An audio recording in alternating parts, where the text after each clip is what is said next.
Good morning, guys.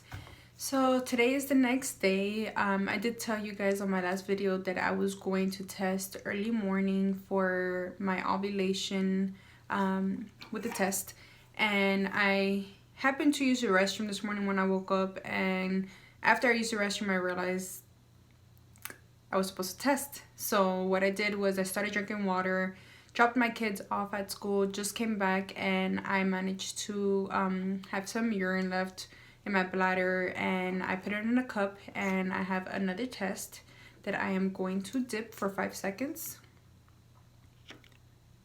And while that's in there, I did want to tell you guys that yesterday, for some reason, I don't know if it's because it's almost time to ovulate or if there's any other Essure mommies out there that experiences this after the surgery, where every time you ovulate you can really feel it and it hurts.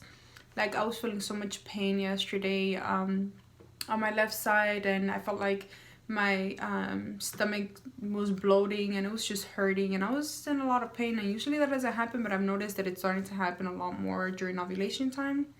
And I had a long night, let's just say that. So I think it might be just because I don't know if it's because I know that when I had my Essure removed, I didn't do it laparoscopically. They actually went in like C-section and removed partial of my tube. So I'm wondering if it's like the pulling, getting things ready and tugging might just be the cause of it. So while that's still reading, just wanted to share with you guys that, that this process has been a little stressful. And I know everyone says that,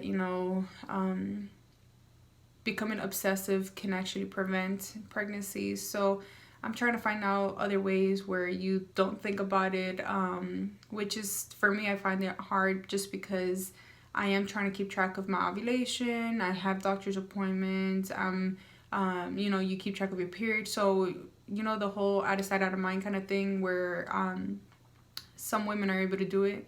And I'm still unsure of that as much, because you do end up noticing when you have your period, and then you know that, hey, shortly after that you're gonna ovulate.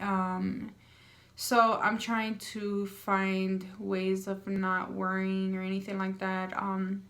Another thing I did want to share with you guys is that I have on the Flow app this community where women share stories and how they're experiencing things and certain topics. And yesterday I saw one of a woman that said that she had been trying for a really long time, and she decided to do a water fast, which I've done in the past for religious reasons.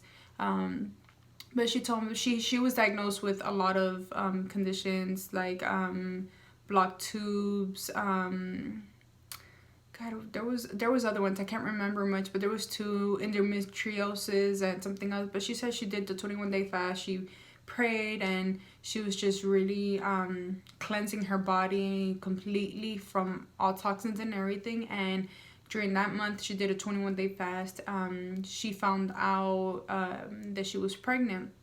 So I'm a strong believer in that anything is possible, and of course if you take care of your body, you cleanse it. And sometimes I think we do need a good cleansing, something like a miracle of open tubes and fertility and conception can happen. So all right, well, again, I have the two blue lines. They're not as let me see it, they're not as dark as I would want them to be, which tells me that I don't have any LG surge, which is what the box says. It says if you have two really dark blue lines, that means that there is LH surge detected, meaning that you're in the 24 to 48 hour window of ovulation. So as of right now, it's still light, and I will test again tomorrow morning. And tomorrow is my doctor's appointment, so I am going to make a video and share with you guys my ovulation test, but also I'm gonna try to record as much as I can on my doctor's appointment. I believe it's gonna be just a consult about the process to get ready for another HSG, and probably talk about other strategies, such as any kind of fertility medication or anything that can help me with conceiving, and I would share that with you. And I pray and I hope that the doctor allows me to record it, because it would be great to try to hear, or a second opinion from someone that you might be wanting to hear from, especially if you don't have a doctor that has done Essure reversals, or you're still with an Essure, or if you even have had the Essure reversal but don't have insurance, because that's where my biggest thing was. I was struggling to get a lot of these things done because I didn't have insurance, and I had to wait to get insurance. So I am beyond grateful that I have that opportunity. And the only thing I know is that my insurance doesn't cover fertility, but at least it covers my OBGYN and all the other testing and of that sort, so that way I don't have to pay too much out of pocket. But again, I will share with you guys tomorrow my doctor's appointment and all the information the doctor tells me, and the procedure and how it's gonna happen. And I'll talk to you guys tomorrow. Have a good day. Bye.